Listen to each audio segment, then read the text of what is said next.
지금 호주에는 한창 여자 축구 월드컵이 진행되고 있습니다. 별 관심들이 없으신 것 같습니다. 이미 조별 리그를 통해서 이제 16강이 갈아지고 여자팀들이 이제 8강을 위해서 어제부터 경기를 하기 시작했습니다. H조에 속해 있던 한국은 1무 2패 그래가지고 16강 예선에 탈락하고 말았습니다. 여러분 축구 경기 한번 가보셨습니까?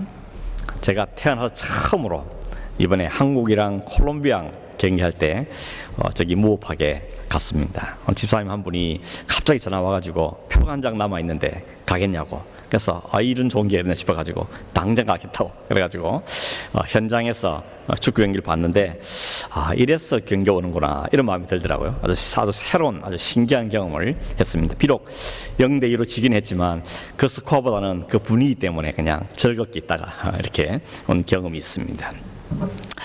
축구 경기를 하다 보면 경기를 보다 보면 요즘 많이 들리는 단어가 뭔가 하면요, 빌드업이란 단어입니다. 빌드업 들어보셨습니까? 여자분들은 축구에 관심이 별로 없는데 웬 축구 이야기냐 이런 생각이 들기 모르겠는데, 빌드업이란 말은 요즘 현대 축구에는 이게 대세입니다. 빌드업이란 말 뜻이 그거죠. 하나하나 차근차근 쌓는다. 건축에서 주로 사용되는 용어인데 이 축구에도 지금 이 용어가 사용되고 있습니다. 아주 중요한 단어가 되고 있죠.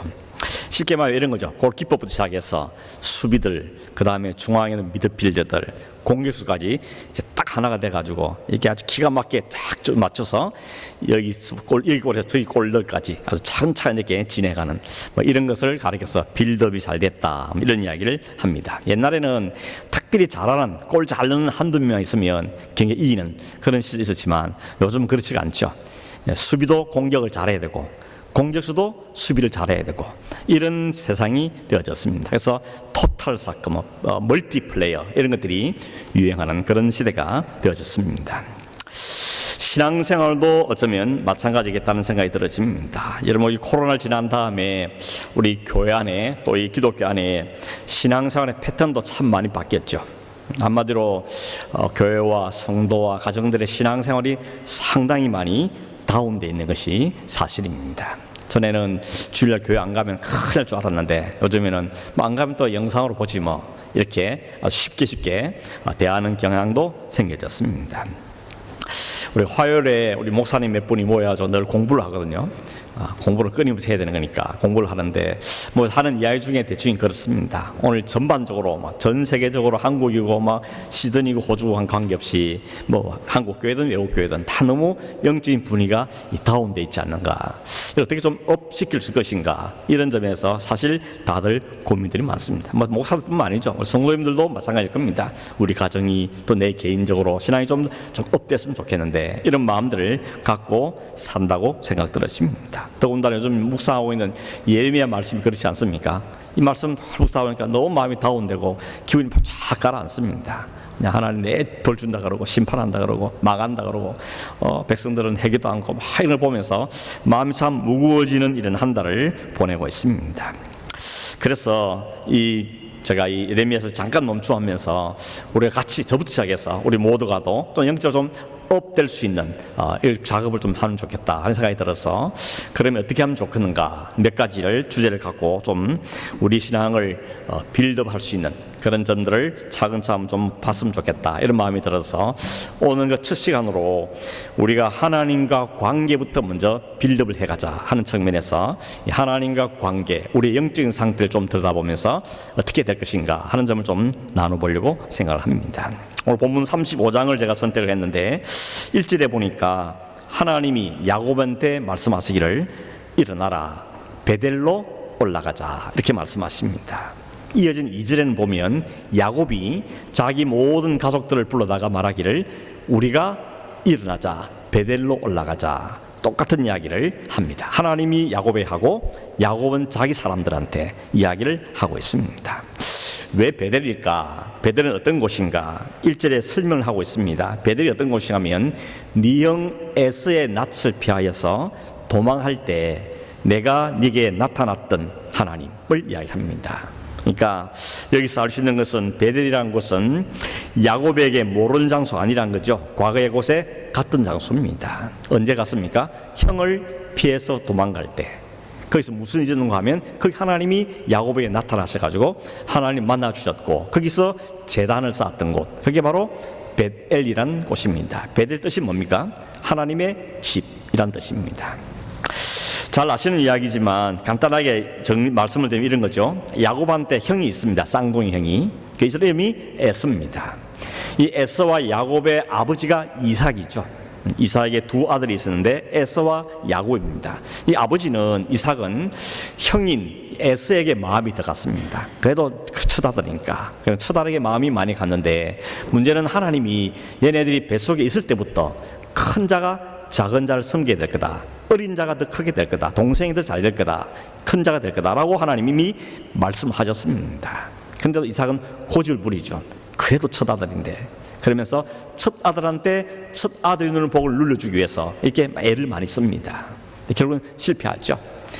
그게 야곱이 이 형과 자기 아버지를 속이고 첫째가 받는 복을 가로챕니다. 그리고 이걸 알게 된 에스가 이놈 내가 그냥 안 두겠다. 지금 아버지가 살아계시니까 좀 참지만 아버지만 돌아가시면 그 길로 너는 죽었다. 이런 마음을 품고 삽니다. 이걸 알았던 그 어머니와 야곱이 결국은 그 집을 도망가는 것이죠. 그래서 야곱이 그 집을 뛰쳐나가게 된 것입니다. 야곱이 형을 피해서 도망가다가 해가 져서 밤에 잠을 자야 되니까 돌을 갖다가 베개 삼아서 잠을 잤는데 그날 밤에 꿈을 꾸게 됩니다. 그 꿈의 내용이 뭔가 하면 보니까 사다리가 하나 큰 사다리가 생겼는데 그 사다리가 하늘부터 땅에까지 쫙 이어지는 어마어마한 사다리를 보게 된 것이죠. 그리고 그 사다리에 천사들이 올라갔다 내려갔다 오르락내리락 하는 걸 보인 겁니다. 그 위에 하나님이 서 계시면서 그 야곱에게 말씀하기를 나는 네 할아버지 네 아버지 하나님 여호와다 이렇게 말씀하시면서 네가 지금 누워있는 그 땅을 내가 너에게 주겠다. 너는 이 땅에서 복을 받을 거다. 그리고 네가 네 자손과 네 모든 후손들이 이 땅에서 큰 복을 받게 될 것이고 네가 지금 어디로 가든지 내가 너를 잘 지켜서 반드시 이 땅으로 돌아오게 하겠다. 그때까지 내가 이 일을 쉬지 않고 일하겠다. 이 하나님의 약속의 말씀을 듣게 된 것입니다. 야곱이 잠에서 깬 다음에 돌로 기둥을 세운 다음에 그걸 돌 기둥을 세운 다음에 이 장소를 말한가 하면 벳엘이라고 이름을 붙였습니다. 하나님의 집이다 이름을 붙인 것입니다. 그러니까 여러분 베델은 야곱에 있어서는 어떤 곳이겠습니까? 너무 소중한 곳이죠. 인생에서 처음 하나님 자기에게 나타났던 곳, 하나님 자기에게 약속을 주셨던 곳, 그리고 복을 약속하신 것, 그 인생을 야곱의 인생에 함께 하겠다고 말씀해 주신 장소, 그게 바로 베델이라는 장소였습니다. 그런 측면에서 이 베델은 야곱에게 너무너무 중요한 잊을 수 없는 축복의 땅이고 하나님과 만났던 장소고 하나님을 누렸던 곳이 바로 베델이었던 것입니다. 이 일이 있은 다음에 세월이 한 20년, 7, 8년 정도 지나갔습니다. 외삼촌 집에서 20년 살았는데 살면서 결혼도 하고 또 아내도 생기고 자식도 12를 낳고 아주 이렇게 살았습니다. 20년의 이민 생활이 있었을 때 하나님은 말씀하시죠. 이제 돌아가라. 더 이상 여기 있지 말고 원래 내가 돌아오려 했던 그 땅으로 돌아가. 그게 어디입니까? 베델이죠. 베델로 돌아가라고 말씀하신 겁니다. 그런데 야곱이 베델로 안 갑니다. 어디로 가는가 하면 세겜이란 땅으로 가게 되십니다. 왜 베델로 안 가고 세겜으로 갔을까? 여러 가지 이유가 있겠지만 첫째는 그 베델에 가면 형을 만나니까 이미 형은 동생을 용서했거든요. 하나님이 그 마음에 마음을 주셔가지고 형을 동생을 용서했는데 야곱 입장에서는 그래도 여전히 마음이 찜찜한 겁니다.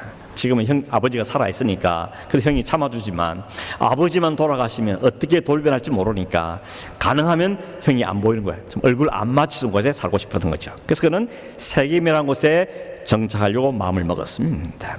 남을 늘 쏘며 살았던 인생이기 때문에 이는 남을 잘 믿지를 못하는 거죠. 두 번째 또 하는 게 뭔가 하면 세겜 가보니까 그 땅이 살기에 적합한 땅인 것입니다.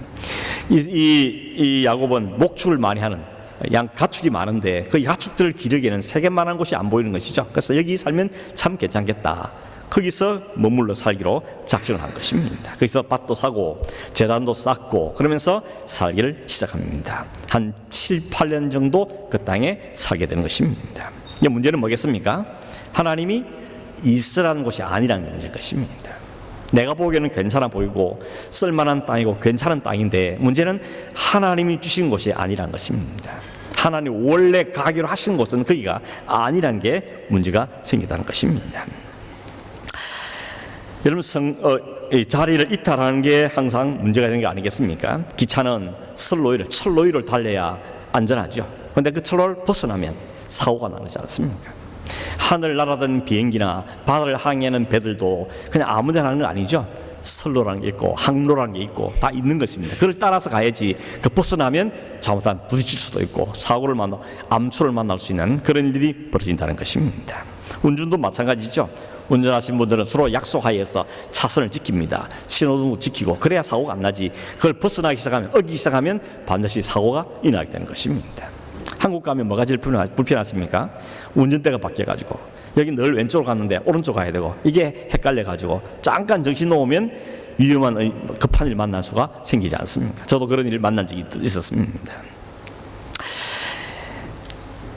성도 역시도 마찬가지입니다. 있어야 할 자리, 그게 가장 안전한 자리고 거기를 벗어나면 위험할 수 있는 것입니다. 지금 당장은 아무 일이 안 생기기 때문에 어떻게 생각할지 모르지만 그렇다고 해서 계속 안전하다고 보장하기는 어려운 것입니다. 성도가 있을 자리 어디겠습니까? 가장 중요한 자는 하나님을 만나는 자리, 하나님과 함께하는 자리, 하나님의 약속이 있는 자리, 하나님이 우리를 보호하신 그곳에 있는 게 중요하신 것이죠. 물론 어디든지 하나님 함께 하시지만 특별히 하나님이 지정하여서 부른 장소가 있다면 그것은 바로 예배의 장소다, 그렇게 말할 수가 있을 겁니다. 예배하는 시간에 예배하는 곳에 있지 않으면 지금 당장은 큰일이 생기지 않은 것 같아도 사실은 것은 불안한 일인 것입니다. 물론 몸만 왔다 놓고 몸만 여기 와 있고 마음은 딴 데 가는 것도 문제긴 하지만 아무튼 하나님께서 원하신 자리, 하나님 있기를 원하는 자리에 있는 것이 굉장히 중요하다는 점은 틀림없는 사실인 것입니다. 아무 일 안 일어났다고 그냥 무시하면 결국 큰일을 당하게 되는 겁니다. 우리 건강도 그렇지 않습니까? 당장 무슨 일이 안 생기니까 뭐 건강에 문제 없는 줄 알았더니 그걸 그냥 무시하고 지나가면 나중에 큰 일을 만나게 되는 것입니다. 빨리빨리 체크하고 조금 이상했을 때 확인해보고 해야 되는데 뭐 괜찮겠지, 오늘 지나면 괜찮겠지 하면 대수롭지 않아. 그러다가 병을 키우는 경우들이 생긴다는 것입니다. 야곱이 베델이 아니고 세겜에서 한 7, 8년 지냈을 때 별 문제가 없었습니다. 그냥 뭐 편안하게 살았습니다. 근데 그 평안이 7, 8년 더 이상 오래가지는 않았다는 것입니다. 결국 무슨 일이 생겼습니까?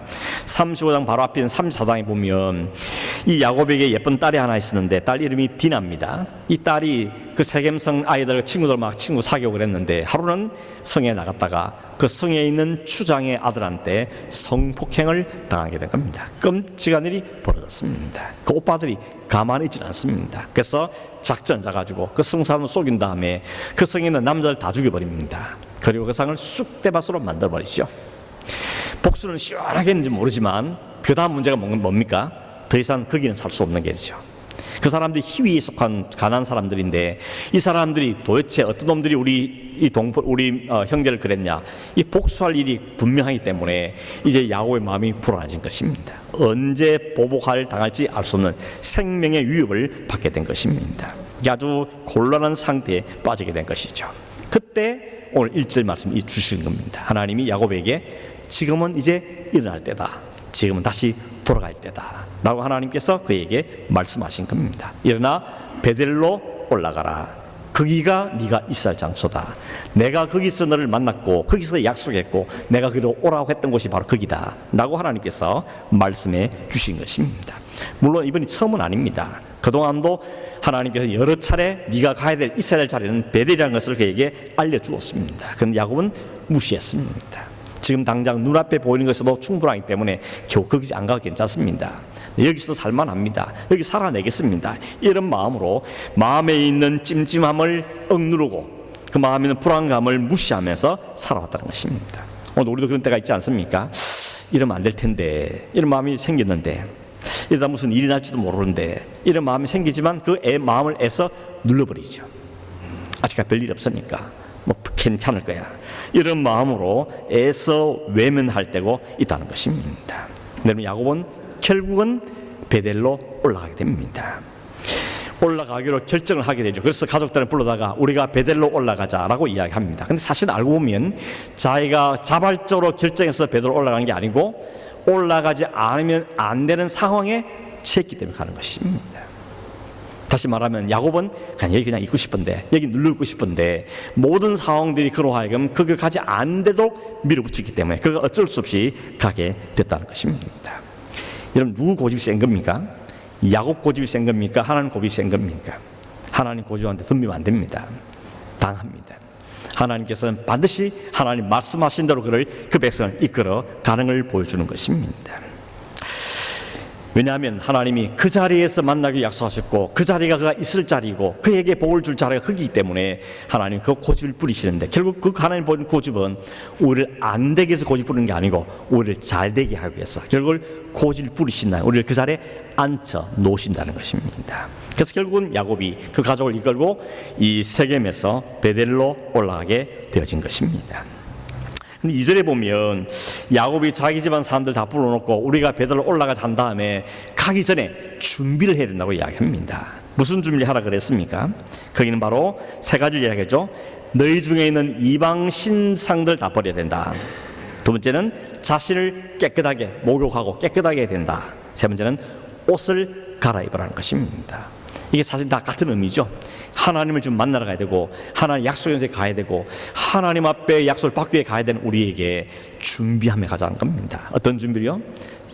하나님의 만나기 거주장소는 내어놓고 이방 신상 버리고 가라는 겁니다. 사실은 라헬이 뭘 가져온가 하면 자기 아버지 집을 떠나올 때 아버지 집에 있는 그 가정 수호신을 갖고 왔거든요. 그걸 드라빔이라 그러는데, 드라빔 신선을 찾아보니까요 막 어마어마 불상처럼 생긴 게 아니고 한 요만한 겁니다. 요만한 상을 만들고 그걸 내 가족을 지키는 신이라고 모시고 있는 겁니다. 그걸 드라빔인데, 나중에 그 자기 아버지가 와서 왜 우리 신을 가져와 그랬을 때 어디 숨겼다 그랬죠? 자기 나기 안장 밑에 숨겨놓은 겁니다. 그게 딱 숨길 만큼 조그마한 것이었습니다. 이런 것들 왜 가져갑니까? 나를 지켜달라고, 우리 가정을 보호해달라고. 그래서 가지고 간 거였죠. 뿐만 아니고 세겜성에서 7, 8년 살면서 그 성에 있는 나름의 신도 또 가졌을 가능성이 많은 것입니다. 지금 뭘 이야기합니까? 그거 두고 가라는 겁니다. 그 신을 지키는 것이 아니고 그 신을 보호하는 것이 아니고 우리의 인생을 정말 책임질 하나님 앞에 가기 때문에 그런 것은 두고 가라는 것입니다. 그건 내버리고 가라고 말씀하고 있는 것입니다. 두 번째는 뭔가 하면 자신을 깨끗하게 하라고 말합니다. 정결하게 하라고 이야기하죠. 제사장도 그렇고 하나님 앞에 제사할 때 항상 물로 깨끗이 씻은 다음에 나가죠. 깨끗한 옷으로 갈아입고 가는 것입니다. 세 번째는 옷을 바꾸고 입어라 그럽니다. 옷을 바꾸고 입는다는 무슨 뜻입니까? 그 장소에 걸맞는 옷을 입고 가라는 이야기죠. 바깥에 일할 때 입던 그 옷을 갖고 그냥 또 파티에 가는 사람은 아무도 없지 않습니까? 거기에 걸맞는 옷을 갈아입고 갑니다. 옷이 그 사람의 신분과 역할을, 그 사람의 상태를 보여주기 때문에 깨끗한 옷으로 갈아입으라고 이야기한 걸 보게 되는 것입니다. 다르게 말하면 하나님께 가기에 적합한 삶으로 우리의 삶을 바꿀 것을 요청한다 볼 수 있겠습니다. 재밌는 것은 4절에 보면 이 백성들이, 이 가족들이 귀에 귀고리들을 가져왔다고 이야기합니다. 그리고 야곱이 그걸 다 모아다가 상수리 나무 아래다가 묻었다고 이야기합니다. 귀고리를 왜 가져왔을까요? 그냥 액세서리가 아니고 그 당시에 했던 귀고리 안에는 신들의 모양이라든지 아니면 그 우상을 향한 문구들이 기록되어 있다는 겁니다. 그래서 이걸 달고 다니면 지킨다는 거죠. 마치 부적 같은 겁니다. 그걸 다 떼가지고 내놓았더니 그걸 묻어버렸다는 것입니다. 뭘 이야기합니까? 이제는 하나님만 섬기겠습니다. 하나님께만 갑니다. 이것들이 우리를 지킬 수 없습니다라는 것을 인정하고 그걸 다 땅에 묻어두고 갔다는 의미를 갖고 있는 것입니다. 베델의 하나님을 만나기 위해서 이것은 필요 없는 것들이라고 이야기하는 것입니다. 베델을 올라가는 이유는 뭡니까? 하나님과 약속을 지키기 위해서, 하나님을 다시 만나기 위해서, 하나님의 복을 다시 누리기 위해서 그 약속의 말씀을 따라서 가는데, 그 자리에 갈 때 불필요한 것들은 두고 가라고 이야기하는 것입니다. 우리 시로 말하면 예배하러 올 때 다른 건 좀 두고 가라는 것입니다. 세상을 한 염려나 걱정이나 욕망이나 이 우상들은 내려놓고 자신을 깨끗이 하고 옷을 갈아입고 오라고 이야기하고 있는 것입니다. 옛날에 우리 어르신들은 이런 말씀 그대로 받아들여가지고 진짜 주일날 입는 옷은 따로 딱 준비해놓고 토요일 되면 한복에다가 혹은 양복 같은 걸 쫙 다리고 해가지고 벽에 다 걸어놓다가 아침 되면 그 옷을 갈아입고 교회를 오지요. 그런 측면 우리는 좀 너무 심할 때가 많습니다. 너무 편해져 가지고 그냥 아무렇게나 오는 경향들이 생기는데 그러면 안 되는 거죠. 우리가 좀 괜찮은 사람 만나러 갈 때는 옷매우수부터 다짐하지 않지 않습니까? 요즘엔 그 설교도 그렇더라고. 설교하신 분들 보니까 요즘에는 막 특히 외국에 보면 그냥 청바지 입고 티 입고 막 목사님 설교하시죠. 여기 마이크 하나 꽂고. 저는 조금 그게 불편했어. 그래도 내가 하나님 앞에서 말씀을 전하는데 나는 양보했겠다. 나는 넥타이 메고 하겠다.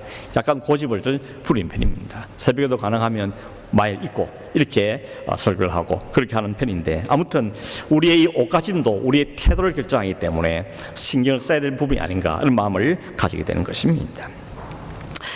새 돈으로 꽉 바꾸고 가죠. 헌금하죠. 그리고 제가 어릴 때 신부를 많이 했거든요. 토요일 되면 은행 갔다 오라고, 새 돈 바꿔오라고. 그것도 헌금할 돈이기 때문에. 그때 어릴 때는 몰라가지고 뭐 새 돈 바치나 비슷한 돈인데 뭐 50불짜리 그때면 정말 못 바꾸면 어떻게 합니까? 막 다리를 달아가지고 막 성경책 안에 끼워놓고 막 이렇게 했거든요.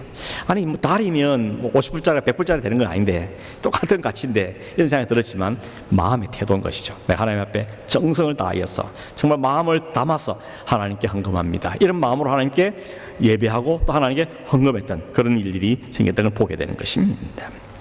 뿐만 아니라 불필요한 것들은 버리고 가라는 것입니다. 하나님께 나아갈 때 불필요한 것이 뭔지를 잘 살펴서 그런 것들은 두고 가라고 이야기합니다. 특별히 하나님 나라에 우리가 갈 때 우리 몸이 좀 가벼울 필요가 있는 것이죠. 이 땅에 필요한 것들이 많이 있겠지만 그냥 그거 가지고 가지는 않기 때문에 이 땅에 누리면 살되 그래서 좀 마음을 가볍게 하는 필요가 있다는 것입니다. 이사할 때 보면 딱 표가 나죠. 이사할 때 얼마나 짐이 많아집니까? 한 차도 안 돼가 막 두 차를 불러야 되고, 그래서 다 버리고 갔는데 좀 살면 또 막 산더미에서 늘어가지고 짐이 점점 많아지죠. 이게 인간의 욕망인 거죠. 욕심인 것이죠. 어떤 거는 이사할 때 한 번 보고 다음 이사할 때까지 한 번 못 본 것도 있지 않습니까? 이게 우리의 욕심이 담겨 있는 것입니다. 이 야곱과 이가도 하나님께 나아갈 때 불필요한 것은 버려두고 하나님께 온전하게 나아가기 위해서 이 모든 작업을 했다는 것을 우리가 알 수가 있는 것입니다. 그동안 자기들이 붙잡았던 것, 의지했던 것, 신들, 부적들 다 버려두고 오직 하나님께만 초점을 맞추고 하나님께만 예배하며 하나님께만 의지하며 가겠습니다. 이런 표현으로 야곱이 모든 걸 다 두르고 몸을 깨끗이 하고 옷을 갈아입고 가했다고 이야기했던 것입니다. 그랬더니 어떤 일이 벌어졌습니까? 5절에 보니까 이렇게 말합니다. 그들이 떠났으나 하나님이 그 사면 고을들로 크게 두려워하게 하셨으므로 야곱의 아들들을 추격하는 자가 없었더라. 이 뭔 이야기입니까?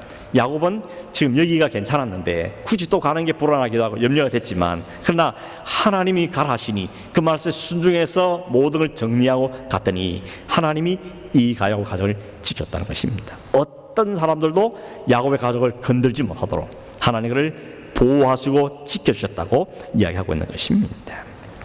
결국 뭡니까? 우리의 인생의 안전은 하나님께 있는 것이지 우리가 막 애를 쓴다고 거기에 있는 것은 아니라는 것입니다. 물론 열심히 일해야 되죠. 나름대로 열심히 일을 하고 또 방을 생각하게 되겠지만, 그러나 결정은, 마지막 최종 결정은 하나님께 있다는 사실은 잊어버리면 안 된다는 것입니다.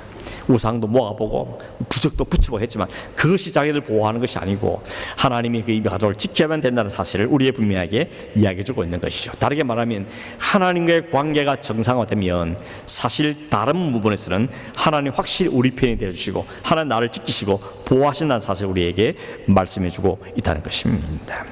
혹 그런 측면에서 우리가 하나님과 우리 사이의 관계에 방해가 되는 것들이 뭔지를 살펴볼 필요가 있죠.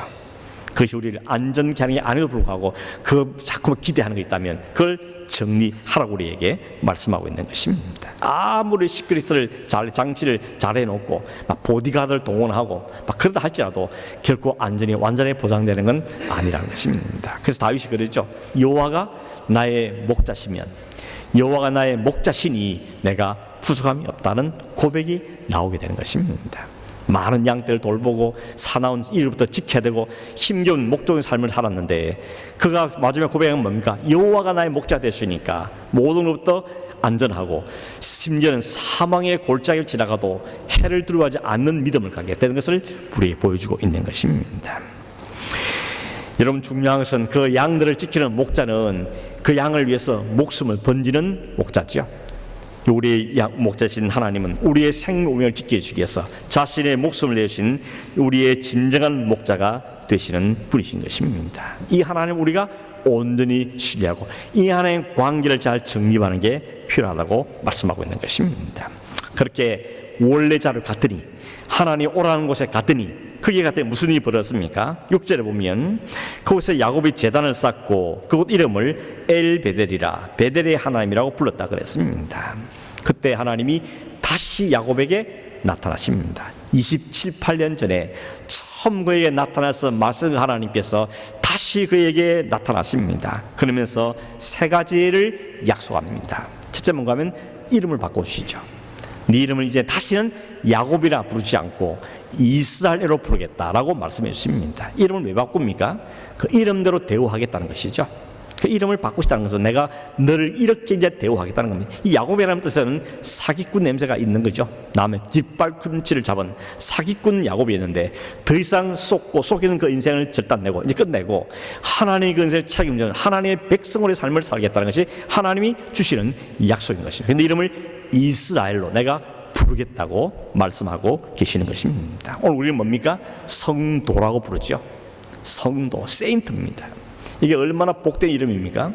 우리는 복된 이름을 한 자기 별로 없는 사람이었지만 우리는 죄악을 행하며 살고 거짓을 행하며 살고 욕심 부리며 사는 사람이고 하나님 보시 심판대에 서면 당연히 우리는 심판받을 밖에 없는데 우리를 위해서 그리스도께서 십자가에 우리 모든 죄를 다 처리한 다음에 이제 너는 깨끗했으니 내가 너를 성도라 부르겠다, 세인트라고 부르겠다고 하나님 우리에게 말씀해 주신 것입니다.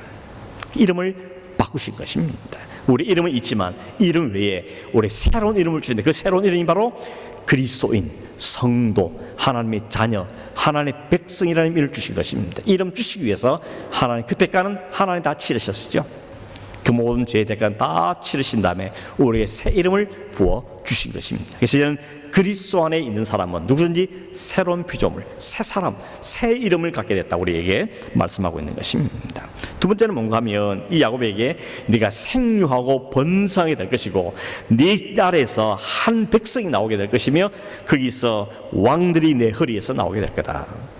야곱을 통해서 12아들이 나오고 12아들 통해서 12지파가 되고 그 12지파가 이스라엘 민족을 이루게 될 것을 약속하고 있는 것입니다. 그리고 거기에서 다윗 같은 솔로몬 같은 왕들이 나오게 될 것이고 그 후손에서 결국은 메시아, 만왕의 왕인 메시아가 이 가정에서 태어날 것을 하나님은 그에게 약속해 주신 것입니다. 세 번째가 뭔가 하면 땅을 너와 내 후손에게 주겠다는 것입니다. 땅 찾아 돌아가지 말고 이 땅, 내가 주는 이 땅을 내게 주겠다고 말씀하십니다. 이 땅은 1차적으로는 가나안 땅이죠. 그러나 이 땅은 앞으로 장차 주실 영원한 땅에 대한 하나의 그림이죠. 새 하늘과 새 땅을 말씀하고 있는 것입니다. 하나님을 만나러 갔더니 하나님이 가라는 곳에 제대로 갔더니 제자리를 갔더니 하나님이 준비해 놓으신 엄청난 복과 엄청난 약속을 이 야곱에 안겨주신 것입니다. 이름을 바꿔주고 그에게 그리스도의 조상이 된 축복을 마련해주며 영원한 땅, 새하늘, 새 땅을 그에게 약속해주고 있는 걸 보게 되는 것입니다. 이 다음에 야곱이 어떻게 합니까? 돌기둥을 다시 세웁니다. 그런 거기다 기름을 붓고 하나님 앞에 감사하면서 그곳 이름을 짓습니다. 뭐라 지었습니까? 벳엘이라고 지었습니다. 베델이라 불렀습니다. 27, 8년 전에 하나님 처음 그를 만나고 나타났을 때도 이름을 베델, 하나님의 집이라고 지었는데 27, 8년 지난 다음에 똑같은 이름으로 이것을 벳엘이라고 지는 것을 보았습니다. 왜 그랬을까요? 다른 이름을 안 짓고 왜 과거에 있던 이름을 똑같이 다시 한번 이야기했을까? 곰곰이 좀 생각해 보니까 다른 이름을 따른 뜻이 뭔가 하면 여기는 언제나 하나님의 집이라는 것이죠. 여기가 하나님의 집이다. 여기가 하나님을 만나는 곳이다.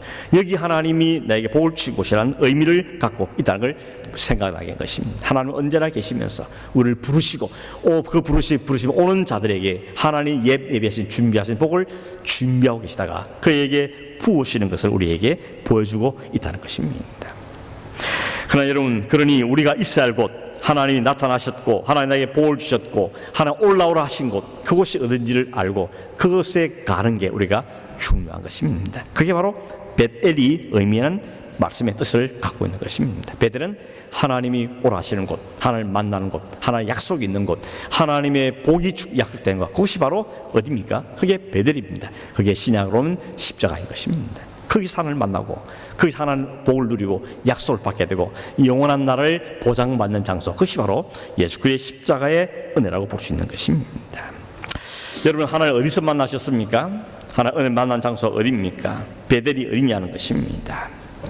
말씀을 맺으면서 야곱에게 베델로 올라가라고 말씀하신 하나님께서 오늘 우리에게도 베델로 올라가라고 말씀하고 계십니다. 우리의 인생과 우리의 믿음을 좀 빌드업하기 위해서, 업그레이드하기 위해서 우리가 해야 될 가장 중요한 첫 번째 작업은 하나님이 계시는 곳, 하나님이 만나주시는 곳, 하나님 올라오라 하시는 곳, 그곳으로 우리가 가는 것이 첫 번째 길입니다. 내가 이렇게 뭉기직거리면서 여기서 내가 해결하겠다는 것이 아니고, 하나님 아니라 일어나라, 그리고 베델로 올라가라고, 하나님의 집으로 올라오라고 하나님께서 말씀하고 계시는 것입니다. 우리가 하나님을 만났던 곳이 어디입니까? 참 하나님 여러분을 만나주신 곳이 어디입니까? 물론 장소적 의미뿐만 아니고 하나님을 만난 것이 우리의 은혜 입은 그곳이 우리가 가야 될 자리라는 것입니다. 어떤 분은 그런 말을 하는 분 계세요. 내가 옛날에는 주일 한 주도 안 빠지고 막 수요예배도 안 빠지고 새벽기도 안 빠진 사람이었다 라고 이야기하고, 철학에도 내가 안 빠진 사람이었다 이렇게 이야기합니다. 그렇다면 그분에게는 거기가 베델인 것입니다. 거기서 은혜를 받았고 거기서 말씀의 풍성을 누렸고 그 찬송이 터졌고 기도했다면 거기가 베델인 것입니다. 그러면 거기로 다시 가셔야 됩니다.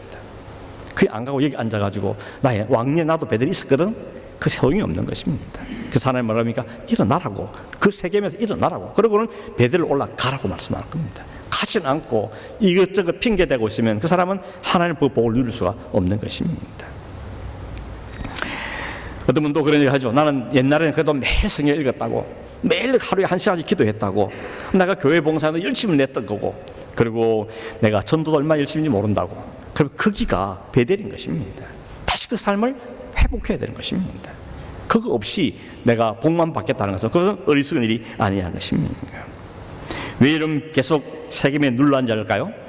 편안하니까, 귀찮으니까, 별 부수감이 없으니까, 별 아쉬움이 없으니까, 마음 한쪽에 좀 찜찜한 곳에 있어도 그래도 별일은 없으니까.